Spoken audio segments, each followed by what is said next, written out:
Bismillahirrahmanirrahim. Assalamualaikum warahmatullahi wabarakatuh.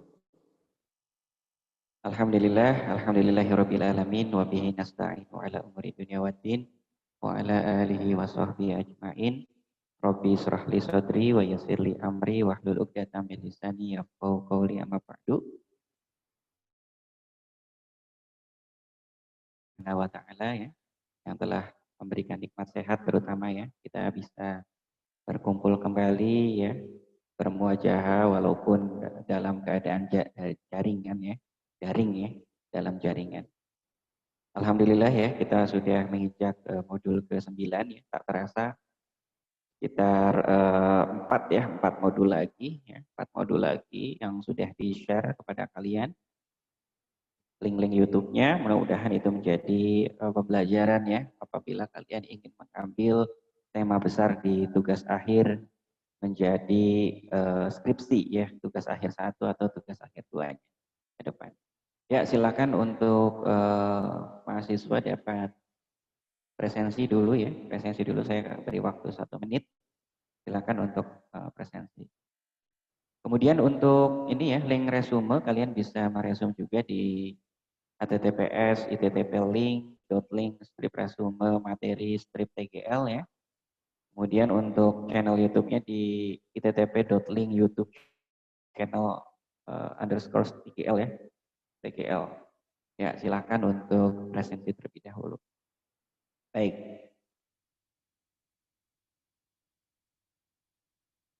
Ya, modul 9 kita akan membahas tentang algoritma supervector machine dan supervector classifier. Jadi memang pada dasarnya antara dua algoritma ini dalam satu karakter ya, dalam satu karakter atau dalam satu pembelajaran learning ya, machine learning ya, itu di supervised learning ya, pembelajaran yang terawasi.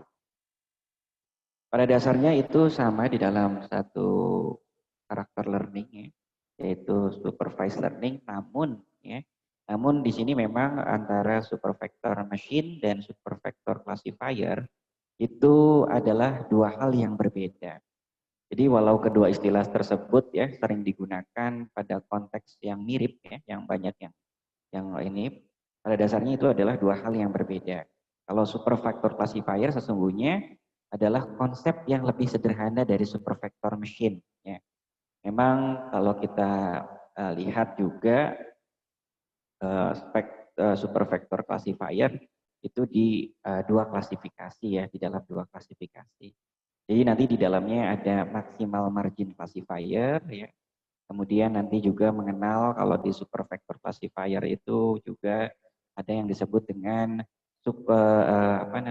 kita sebut dengan boundary ya, garis warna ya. Kemudian nanti juga kita mengenal dengan klasifikasi lebih dari 2 kelas ya. Jadi memang untuk ke depan memang kita perlu membedakan antara supervector machine dan supervector classifier ya. Di dalam supervector classifier memang juga ada boundary ya, decision boundary yang memisahkan pada kelas 1 dengan kelas yang lain. Jadi apabila kalian memiliki data berdimensi 2, maka decision boundary yang kita dapat berupa garis. Kemudian untuk pada data 3 dimensi, decision boundary-nya berupa sebuah bidang plane ya. Kalau di supervector machine itu ada hyperplane. Ya, kemudian nanti juga kita mengenal konsep ya pemisah antara F-1 dan F+1 ya. Nanti ada ranah di mana plus minus dengan plus plus ya. Itu yang ada di ilustrasi di hyperplane. Ya. Ya, ini untuk garis besarnya, memang hari ini kita akan membahas tentang supervector machine dan supervector classifier. Mungkin supervector classifier tidak banyak ya, mungkin lebih fokus ke supervector machine. Untuk capaian pembelajaran mata kuliahnya, jadi mata kuliah ini nanti mahasiswa mampu menjelaskan algoritma super vector classifier ya. Kemudian dengan super vector machine-nya, kemudian nanti ada super vector jadi ada dua ya, super vector machine dan super vector classifier ya, yang dijelaskan. Itu masih di ranah kognitif 2 ya. Nah ini agendanya, agendanya kita bisa ketahui yang pertama adalah apakah itu SVM ya, apakah itu SVM, super vector machine, nanti bagaimana hyperplane optimal diperoleh, kemudian hard margin versus soft margin, kemudian non-linear super vector machine. Kemudian yang kedua ada training and testing, ada fase training pada super vector machine, kemudian bagaimana memakai super vector machine untuk mengklasifikasi, kemudian yang ketiga bagaimana mencari solusi fase training super vector machine. Kemudian ada eksperimen perbandingan SPM dan multi-layer spiral data, kemudian parameter tuning ya, SPM memakai DO, Design of Experiment, kemudian bagaimana memakai SVM pada multi-class problem, kemudian software dalam software SVM itu apa-apa saja, kemudian studi kasus prediksi efektivitas terapi interferon pada penderita penyakit hepatitis C kronis menggunakan algoritma super vector machine ya. Itu agendanya. Baik. Jadi memang kalau kita telaah ya, kita tarik garis benang merah ke belakang. Jadi memang super vector machine ini, algoritma ini diperkenalkan oleh Vepnik ya, 1992. Jadi untuk super vector machine ini memenuhi 3 syarat utama, sebuah metode PR ya.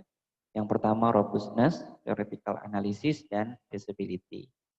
Jadi pada prinsipnya bekerja sebagai binary classifier ya. Jadi intinya itu bekerja pada binary classifier. Saat ini dikembangkan untuk multi-class problem ya. Jadi ini memang ada kelebihan dari SVM ini, dia dikembangkan untuk multi-class problem ya. Kemudian strukturalnya risk minimization ya. Strukturalnya itu sangat minim resikonya di dalam super vector machine. Ini banyak sekali untuk optimalisasi ya, banyak digunakan untuk optimisasi. Nah, kalau kita lihat ya, kalau kita lihat ini ada binary classification, kita lihat di sini ada discrimination boundaries ya. Ada boundariesnya di situ, sudah terdapat boundaries ya. Di situ kita bisa melihat di mana hyperplane ya, di mana ada kelas min 1 ya ke kiri yaitu warna kotak berwarna merah. Kemudian yang di tengah garis-garis putus-putus warna-warna merah itu disebut plane atau kita kenal dengan hyperplane ya. Hyperplane atau sebuah bidang ya. Kalau ada sebuah kubus itu yang menggaris ya, yang menggaris antara kelas 1 min 1 dengan kelas plus 1 ya. Itu yang berwarna merah itu kelas min 1 dan yang berwarna kuning bulat itu kelas plus 1 ya. Dia posisi di X, dia posisi yang di sebelah kiri posisi Y. Jadi di itu yang ada hyperplane itu yang tengahnya itu hyperplane-nya itu discrimination boundaries ya. Ini menandakan SVM ini akan dilakukan ya, proses SVM akan dilakukan. Nah, kemudian optimal hyperplane by SVM ya. Jadi di sini ada margin ya, ada margin di situ. Ada margin, kemudian ada hyperplane ya, kelas min 1 dan kelas plus 1. Jadi di situ ada yang masuk ya, ada D, ada antara apa namanya kita kenal dengan titik ya, antara jarak ya, jarak antara hyperplane dengan margin ya. Itu ada yang terputus oleh margin kelasnya. Ini optimal hyperplane by SVM. Jadi optimal hyperplane by SVM itu kalau kita gambarkan itu margin adalah D ya, marginnya adalah D ya. Kemudian minimum distance antara hyperplane dengan training sample ya, antara hyperplane ya dengan training sample. Kemudian hyperplane yang paling baik diperoleh dengan memaksimalkan denial marginnya ya, yang paling dekat ya, yang paling dekat dengan kalau kita lihat ini antara kelas min 1 ya, dengan hyperplane ya, hyperplane dengan distance ya, jarak antara margin dengan hyperplane-nya itu yang paling dekat ya, yang paling optimal ini. Kalau merah dengan ini berarti yang paling dekatnya ya, kita lihat ya, yang paling dekat. Kemudian untuk yang kelas plus 1 kita lihat distance ya, jarak antara hyperplane margin dengan hyperplane yang paling dekat, ini nilai D-nya. Kemudian untuk hyperplane yang paling baik itu akan melewati pertengahan antara kedua kelas ya. Jadi untuk yang terbaik itu melewati kedua antar kelas. Yang paling melewati kelasnya ya. Kemudian untuk sampel yang paling dekat lokasinya terhadap hyperplane disebut dengan supervector. Kita lihat lagi. Yang paling dekat disebut dengan supervector ya. Supervector. Kemudian untuk proses learning dalam supervector machine mencari supervector untuk memperoleh hyperplane yang terbaik ya. Supervector machine untuk mencari hyperplane yang terbaik ya, distance-nya. Distance terdekat dengan hyperplane margin kelas, ini kelas ya.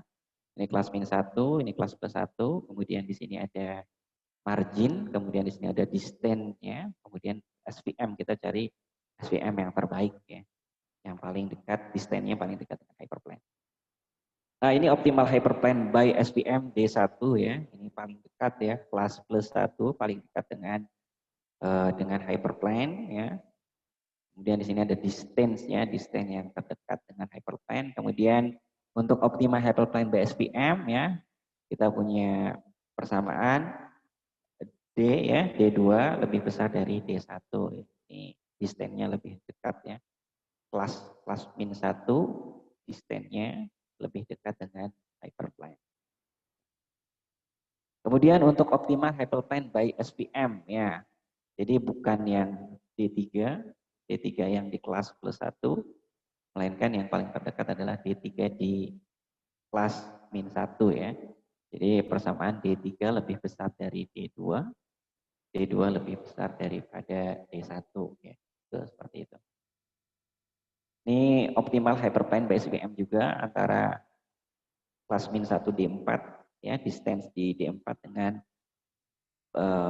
kelas plus 1 di D4 ya. Jadi D3 D4 lebih besar daripada D3 persamaannya, kemudian kita mewakili dengan D3 lebih besar daripada D2 dan D2 lebih besar daripada D1. Ya, kita berbicara banyak tentang hyperplane, margin ya, kelas ya. Kemudian distance ya, jarak antara kelas ke hyperplane ya, yang terdekat ya. Kalau separating hyperplane ini seperti ini, di sini ada persamaan ya.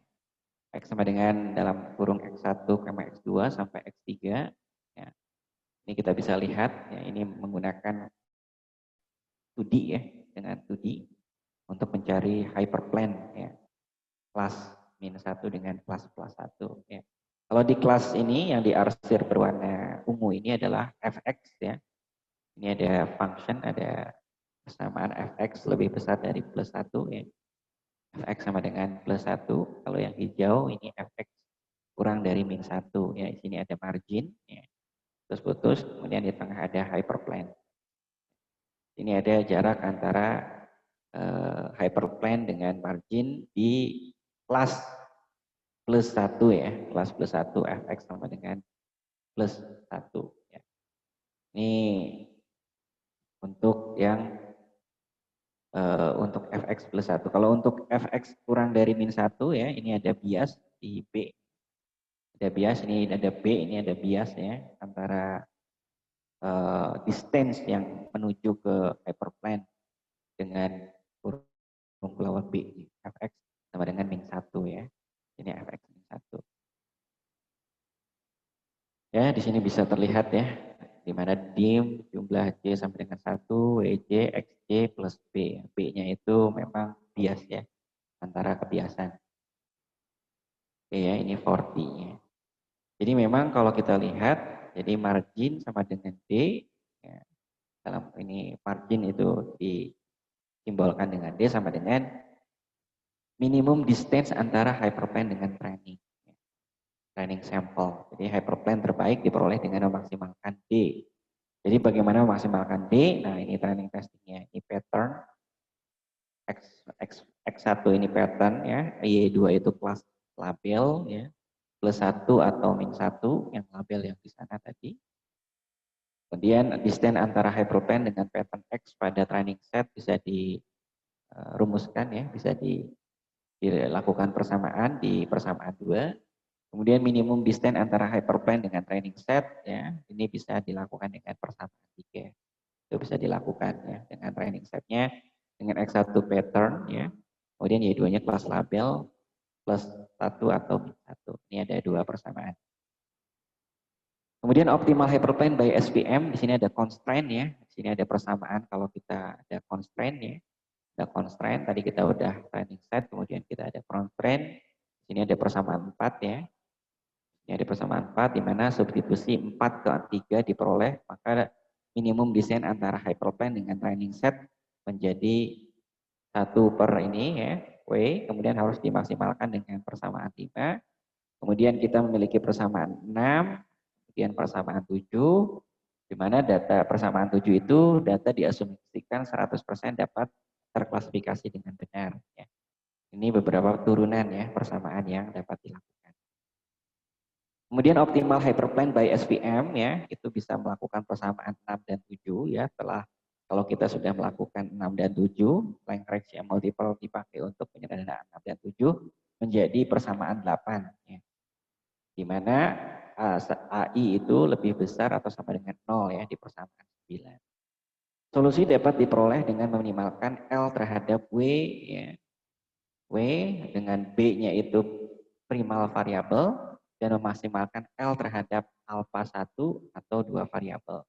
Pada saat solusi itu diperoleh, titik optimal atau gradient L sama dengan 0 ya.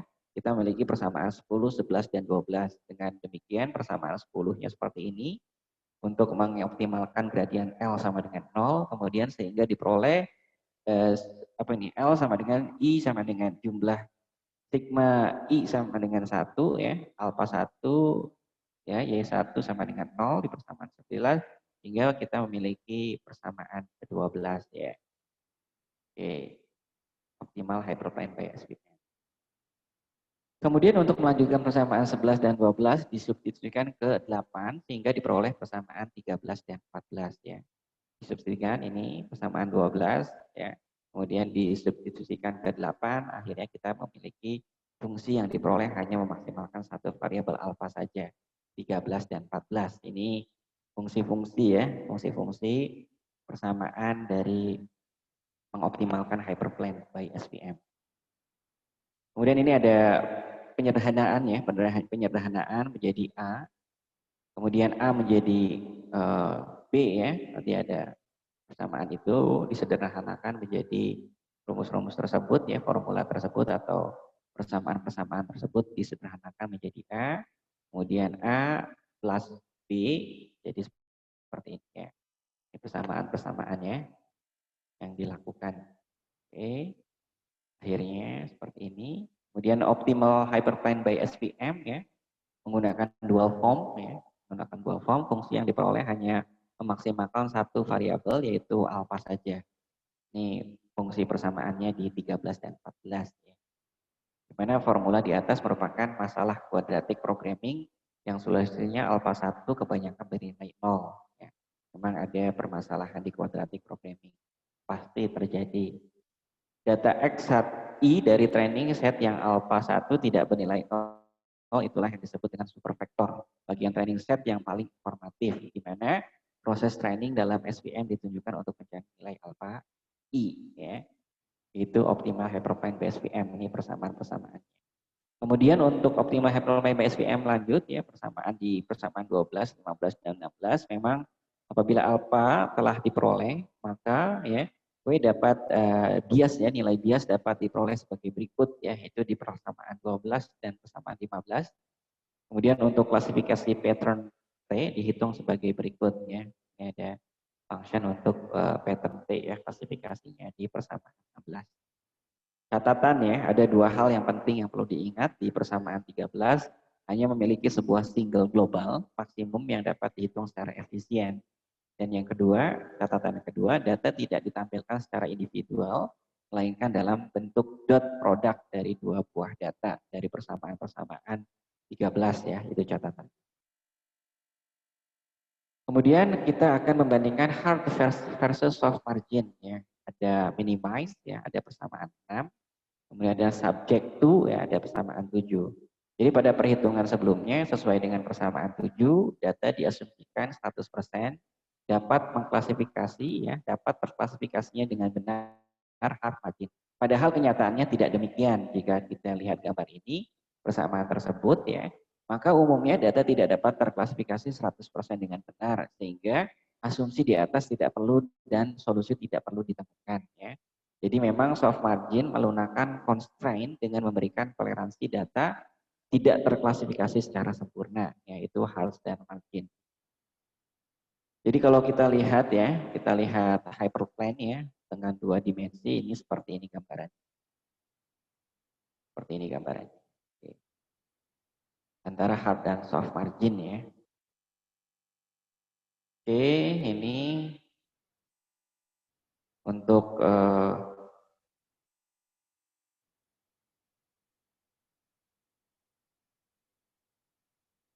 ya, omega lebih kurang dari 1 mengindikasi bahwa training example terletak di sisi salah satu hyperplane. Ya. Terletak di sisi salah satu hyperplane masing-masing. Baik di training klasifikasi min 1 maupun training klasifikasi plus 1 ya. Ini seperti ini untuk mengidentifikasinya. Kemudian untuk soft margin ya, soft margin diwujudkan dengan memasukkan slack variable ya ke persamaan 7 sehingga diperoleh persamaan 17. Sedangkan objek function 6 yang dioptimalisasi menjadi seperti ini ya. Jadi C merupakan ya, ini C merupakan parameter yang mengontrol trade off antara margin dan error klasifikasi. Jadi semakin besar nilai C berarti penalti terhadap kesalahan menjadi semakin besar sehingga proses training menjadi lebih ketat ya. Ini maksimal alpha dan subject to-nya. Ini persamaan 13 menjadi persamaan 18 ya. Untuk menghitung soft margin ya. Nah, ini unbounded ya dan bounded SVS ya. Menjadi persamaan 19 yang saya ambil dari Christiane Taylor ya. Tahun 2020 di halaman 107 dan Vebnik ya, di tahun 98 dan static teori di New York ya, teori Wiley di New York. Ini untuk soft margin. Kemudian untuk penentuan parameter C tadi ya, untuk penentuan parameter C ditentukan dengan mencoba beberapa nilai dan dievaluasi efeknya terhadap akurasi yang dicapai oleh SPM ya, misalnya dengan cara cross validation. Nanti ini dibahas di untuk validasi ya, perhitungan validasi akurasi nanti juga dia akan dibahas. Kemudian untuk penentuan parameter C bersama-sama parameter SVM yang lain dapat dilakukan menggunakan DOE ya, Design of Experiment yang dijelaskan di slide selanjutnya. Oke. Nah, oke, kalau kita mengenal SVM pasti kita akan mengenal dengan kernel dan nonlinear SVM ya. Jadi latar belakang yang akan dibahas, ini agendanya, outline-nya, kemudian kelemahan linear learning machine, kemudian representasi data dan kernel, kemudian non-linear SVM. Jadi latar belakang machine learning, jadi memang nanti kita ketahui bahwa supervised dan unsupervised, kemudian ada reinforcement. Nanti pembahas selanjutnya nanti ada karakter learning, supervised learning ya. Ada 3 yang dibahas, nanti ada C45, jadi selain SVM nanti akan dibahas juga C45, kemudian random forest, kemudian naive bias ya, kemudian ya naive bias ya, random forest, kemudian C45 ya. Nanti akan dibahas setelah pertemuan ini ya, di pertemuan 10 nanti membahas tentang supervised learning lebih dalam.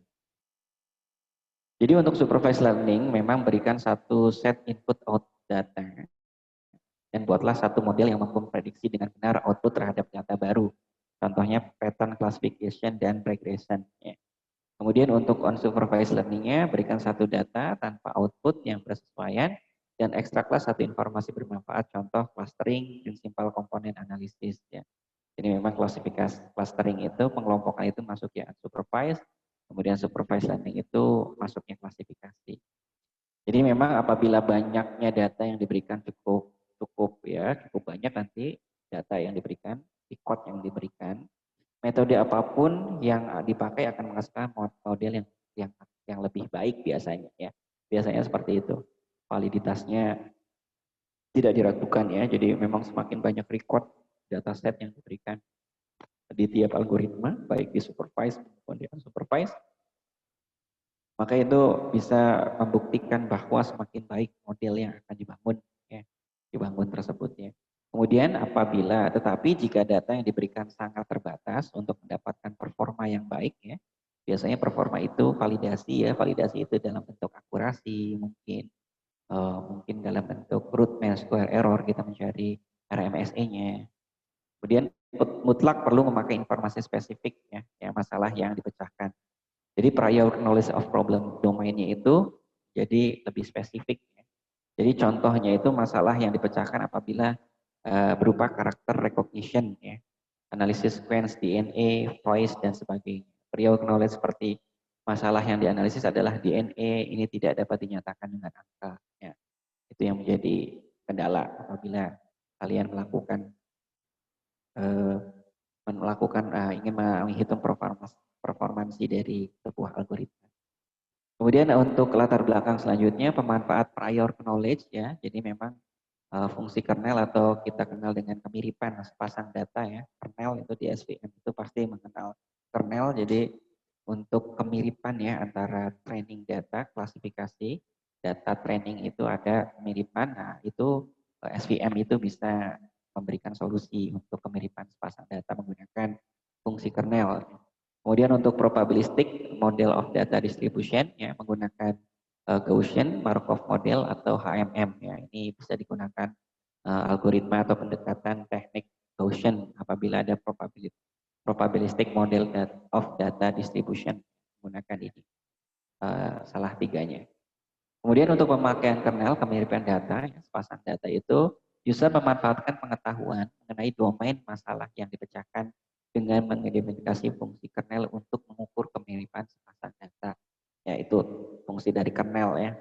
Jadi kalau algoritma yang lain itu bingung ya, kemiripan ini. Kok ini masuknya ini ya, kalau kita kenal itu fuzzy ya.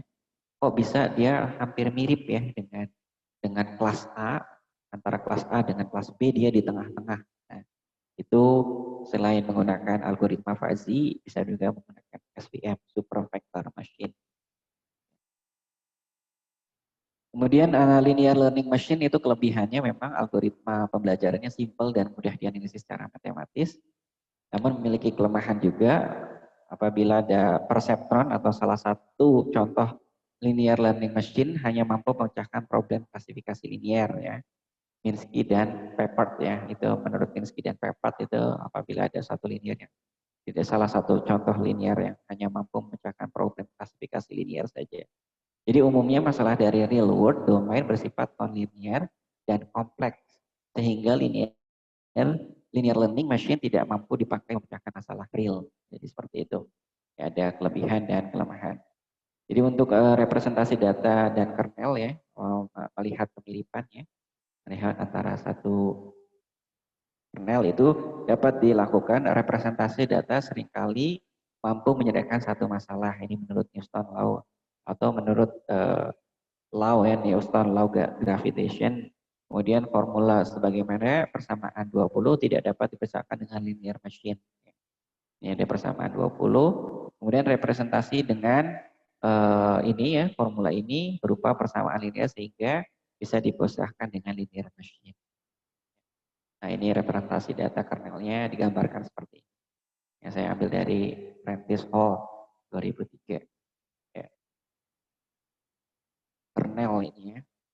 Ini ada kemiripan ya, ini ada kemiripan yang hampir ya, hampir sama ya.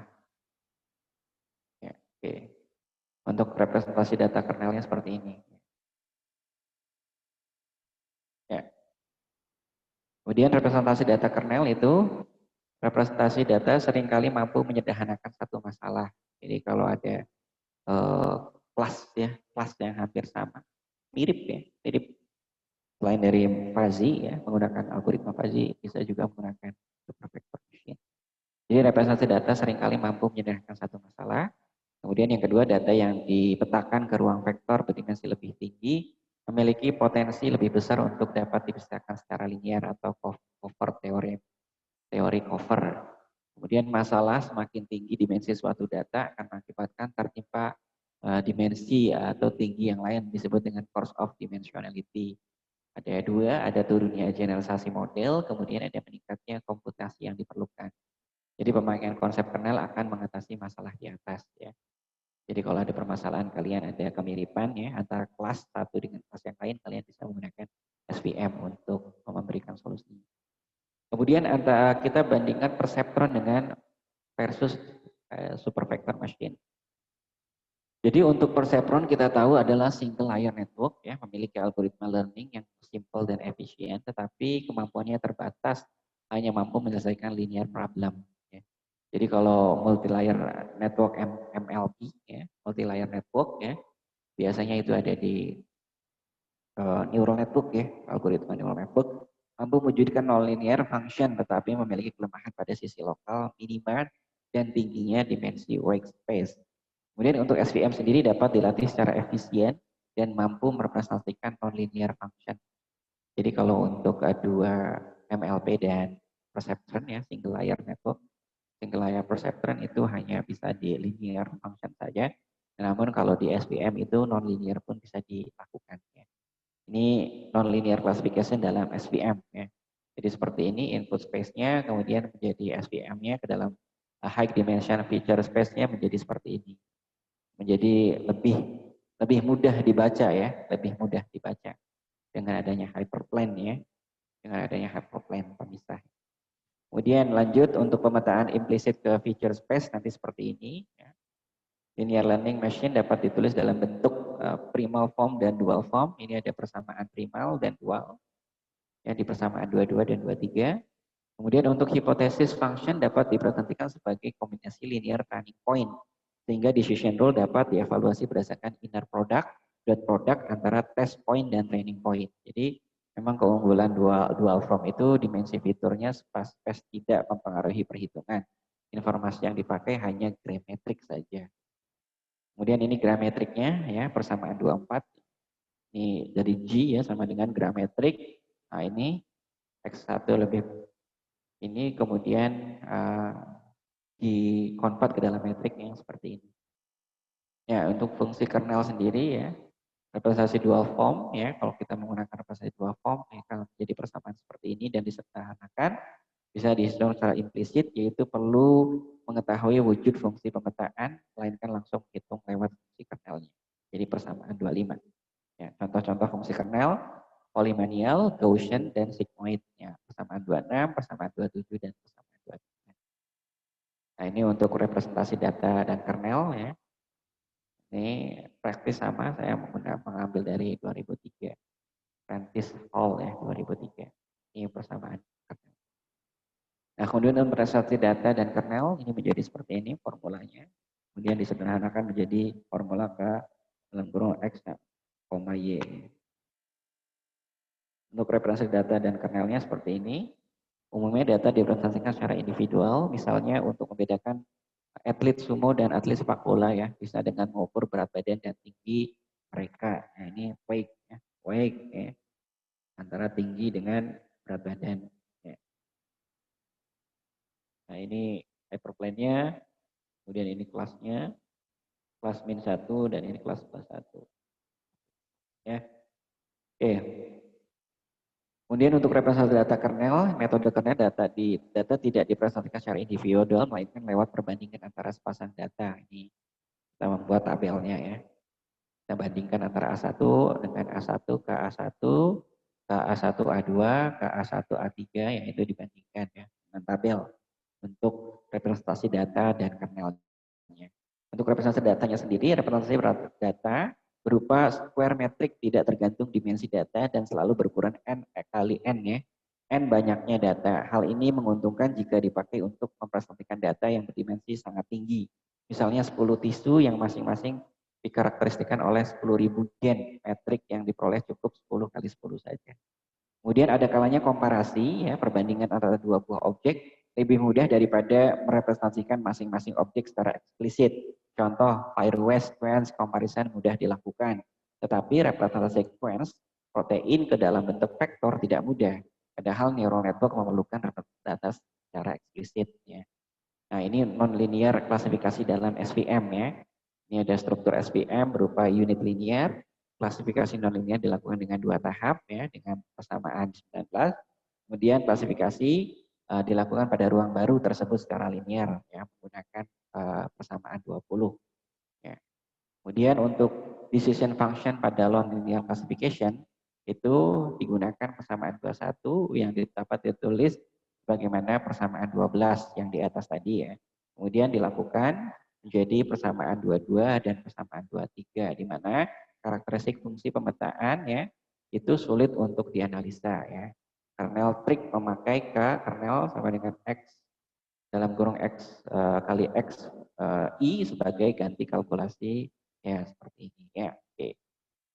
Oke, terima kasih. Memang SPM ini banyak digunakan ya dalam penelitian-penelitian saat ini.